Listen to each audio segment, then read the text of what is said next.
মাসে মাত্র একটা দিন। এই একদিন যদি পুরো ঘর ডিপ ক্লিনিং করো তাহলে সারা মাস তোমার বাড়ি থাকবে ঝকঝকে। আজকে দেখো আমি কিভাবে পুরো বাড়িটা একদম নতুনের মতো করে ফেলি।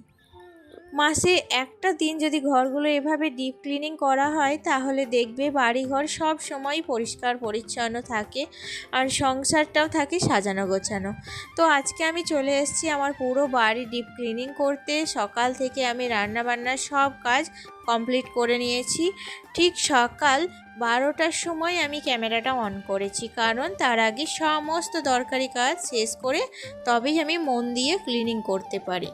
তো প্রথমে একটা একটা করে ঘর করব, তারপর বারান্দা, সব কিছু একসাথে না করে আস্তে আস্তে করব, যাতে কাজটা অনেক সহজ লাগে আর এলোমেলো হয় না। ধীরে ধীরে সব কাজগুলো করতে করতে দেখবে পুরো বাড়িটাই একদম ফ্রেশ লাগতে শুরু করেছে। মাঝে মাঝে একটু কষ্ট তো হয়ই, কিন্তু শেষে যখন সব কিছু ঝকঝকে হয়ে যায় তখন যে শান্তিটা পাওয়া যায় সেটা সত্যিই আলাদা। তোমরাও চেষ্টা করে দেখো, মাসে শুধু একটা দিন ডিপ ক্লিনিং করলেই তোমার বাড়ি থাকবে সবসময় সুন্দর আর পরিপাটি। আসলে আজকে আমার ক্লিনিং করার আরও একটা অন্য কারণ আছে। কালকে আমাদের বাড়িতে চৈত্র মাসের লক্ষ্মী পূজা। তোমরা পৌষ মাসের লক্ষ্মী পূজা আমার বাড়িতে দেখেছিলে, তখন তো 5 রকম ভাজা, পঞ্চব্যঞ্জন, তরকারি, ভাত, পায়েস, সমস্ত কিছু অন্যের ভোগ রান্নাবান্না করে তারপর পুজো দিয়েছিলাম। আর এটা হচ্ছে আমাদের চৈত্র মাসের পুজো। তো এই পুজোতে আমরা কি করি, এখানে কিন্তু আমাদের ভাত হয় না, এখানে আমরা ঠাকুরকে রুটির ভোগ দিই। তার সাথে আছে এঁচোড়ের ডালনা আর ছোলার ডাল। এই হচ্ছে আমাদের চৈত্র মাসের সংক্রান্তির মা লক্ষ্মীর ভোগ। তো যাই হোক, সেই উপলক্ষেও আজকে বাড়িঘরটা একটু পরিষ্কার পরিচ্ছন্ন করা। পুজোর আগের দিন বুঝতে পারছো বাঙালি বাড়িতে কত রকমের কাজ থাকে। ঘর দুয়ার মোছা, ভোগ হবে সেই বাসন কোসনগুলো বের করে মাজা। তো সমস্তটাই বাসন মেজেছে আমার ননদ, কিন্তু ঘর মোছার দায়িত্বটা আমার কাঁধেই পড়ে গেছে। তো রান্নাবান্না কমপ্লিট করে নিচে রান্নার বাসন ধোয়া মাজা করে ঘর দুয়ার মুছে তারপর এসেছি আমি ওপরে। আর কি বলো তো, ছেলেকে এখনও স্নান করানো হয়নি, ওকে খাওয়ানো হয়নি। আজকে কাজ করতে করতে আমার অনেক লেট হয়ে গিয়েছিল, পুজোর আগের দিন বলে কথা, বুঝতেই পারছো। আর ঘর থেকে আমাদের যে ওপরের ঘরে রান্নার ভোগ হবে, তো ওপরের ঘরে এই সমস্ত বাবুর সাইকেল, চেয়ার পাতি সবটাই ভরে রেখেছিলাম।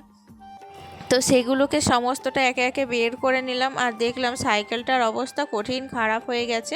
অনেক দিন থেকে চালানো নাই, তাই প্রচুর পরিমাণে ধুলো পড়েছে। তো আমি ভাবলাম যে আজকে যখন একবারেই বারান্দা ঘর সব মোছামুছি করছি, সাইকেলটাকেও একটু মুছে নিই। তো প্রথমে তো আমি ভেজা ন্যাকড়া দিয়ে মুছে নিয়েছিলাম, তারপর কি বলতো একটু জলেও ধুয়ে দিয়েছিলাম। তাছাড়া কিন্তু ধুলোগুলা যেত না, এত ধুলো জমেছিল। অনেক দিন কিন্তু বাবু সাইকেলটা চালায়নি। আর ওর জিনিসপাতির ওপর আমার এমনই একটা মায়া, কষ্ট করে পয়সা দিয়ে কিনেছি, এবার অযত্নের অভাবে যদি সাইকেলটা ভেঙে যায় তাহলে কি ভালো লাগবে? একটা শখের জিনিস, তাই কিন্তু আমি যত্নটা করে দিলাম। আর ও তো বাচ্চা মেয়ে, বাচ্চা মানুষ না, তো নিজের জিনিস নিজে তো যত্ন করতেই পারবে না, তাই জন্য আমাদেরকে একটু এদিকে খেয়ালটা রাখতে হয় আর কি। ফাইনালি দেখো সাইকেলটা কিন্তু খুব সুন্দর হয়ে গেছে, একদম নতুনের মতো। আর তারপরে মেঝেতে অনেকটা জল পড়েছিল, যেহেতু আমি ধুয়ে দিয়েছি সাইকেলটা। আমাদের এখানে তো একটা পাইপলাইনের ব্যবস্থা আছে, জলগুলো নিচে কলতলায় পড়ে যাবে। তো যাই হোক, তাই জন্য কিন্তু আমি আরও একবার নাতা দিয়ে ভালো করে মুছে নিলাম। লক্ষ্মী পূজা বলো কিংবা সরস্বতী পূজা, যে কোনো পূজাতে বাড়িতে হওয়ার দেখবে পরিষ্কার পরিচ্ছন্ন সবসময় কিন্তু পছন্দ করেন মা লক্ষ্মী। মা লক্ষ্মী যেখানে কিন্তু খারাপ, নোংরা, আচার বিচার, তার উপরে বাড়িঘর অপরিষ্কার অপরিচ্ছন্ন রাখলে সেই ঘরে কিন্তু মা লক্ষ্মী কখনোই বিরাজ করেন না। মা লক্ষ্মী সেখানে একদমই থাকতে পছন্দ করেন না। তাই আমি কিন্তু সব সময় আমার সংসারটা সুন্দর গোছানো পরিপাটি করে রাখার চেষ্টা করি। আসলে আমি চাই আমার সংসারে যেন মা লক্ষ্মীর অভাব কোনো দিনও বুঝতে না পারি, মা লক্ষ্মী যেন সদা সর্বদা আমার সংসারে বিরাজ করেন। যাই হোক, ওদিককার কাজ তো কমপ্লিট। এখন চলে এসেছি ওপরে যে ঘরটা আছে, এটা রান্নাঘরটা, এটাকে আমরা রান্নাঘরই বলি। আমার যখন বিয়ে হয় তখন কিন্তু এই ঘরগুলো দোতলার ওপরে বানানো হয়েছিল। এবার ধরো তখন তো আমি নতুন বউ, তখন মানে আমার মনের মতো ঠিকঠাক কিছু বলতে পারিনি। তো আমার শাশুড়ি মার ইচ্ছা ছিল যে ওপরে রান্না করবে, কিন্তু ওপরে খুবই সমস্যা বন্ধুরা, জানো না। ওপরে যদি রান্না করি একটা থালা বাটি বাসন ধুতে আমাকে নিচে যেতে হবে, তার উপরে কেউ যদি নিচে আসে তাকে কিন্তু আবার বারবার করে গেট খুলতে যেতে হবে। আর এই ওপর নিচ করতে করতে আমার তো এমনিতেই পায়ে ব্যথার সমস্যা, তার উপরে পায়ে ব্যথাটা আরও বেড়ে যাবে। তো সেই ভয়ে কিন্তু আমি ওপরে রান্নাটা করি না। ওপরে আমরা কখন করি, ওই সরস্বতী পুজোর ভোগ যখন হয়, তাছাড়া 3বার যখন লক্ষ্মী ঠাকুরের ভোগ হয় তখনই কিন্তু আমরা ওপরে রান্না করি। তাছাড়া আমরা ওপরে খুব একটা রান্না বান্না করি না, আমার জন্যই কিন্তু মানে হয় না, আমি কিন্তু পছন্দ করি না। যাই হোক, এদিকে দেখো মানে একদম দেয়াল থেকে সমস্তটা টালি বসিয়ে মানে সুন্দর করেই করা হয়েছিল রান্নাঘরটা, জানো তো। কিন্তু কি বলবো, এরকমই থেকে গেল, কারণ রান্না আর এখানে তেমন একটা করা হলো না। তো এখন তো আমি গোটা দেয়াল থেকে একদম নিচ অবধি পুরো রান্নাঘরটা একটু শ্যাম্পু জল দিয়ে ধুয়ে নিচ্ছি, কারণ এই ঘরেই হবে কালকে মা লক্ষ্মীর ভোগ। সেই কারণে প্রতি মানে যখনই লক্ষ্মী পুজো হয় আমি কিন্তু এটাই করে থাকি। তো এখন দেখো এটাই করছি, আর এই করতে করতে আমার নাইটিটা না প্রচুর ভিজে গেছে। তো সমস্ত সংসারের কাজ করতে করতে বুঝতেই পারছো আমি এই ঘরটা পরিষ্কার করে আর এক মুহূর্তও কিন্তু দাঁড়াইনি। আমি ছেলেকে নিয়ে একদম বাথরুমে চলে গেছিলাম। তো ওকে আগে স্নান টান করিয়ে দিলাম, তারপরে নিজেও কিন্তু স্নান টান কমপ্লিট করে খাওয়া দাওয়া করে চলে গেছিলাম আবার টিউশন। কারণ কালকে লক্ষ্মী পুজো, কালকে আর যেতে পারবো না, তাই একদম দেখা হচ্ছে তোমাদের সাথে টিউশন থেকে আসার পর। তো টিউশন থেকে আসার পর দেখছিলে মানে সন্ধ্যা লাগতে আর কিছুক্ষণ মাত্র হাতে বাকি। তো আমি দেখলাম যে আজকে যে আমার গাছে যে নতুন ফল মানে প্রথম ফল যে এঁচড় দুটো ধরেছে, সেই এঁচড় দুটোই কিন্তু মা লক্ষ্মীর ভোগে রান্না করব, আর একটা পারবো সেটা হচ্ছে নারায়ণকে দেবো। আমাদের পাশের বাড়িতেই নারায়ণ আছে, শালিগ্রাম শিলা, সেখানে দেবো। তো যাই হোক, এঁচড় দুটো কাটতে তো ভীষণ মজা লাগছিল, নিজের হাতে লাগানো গাছ।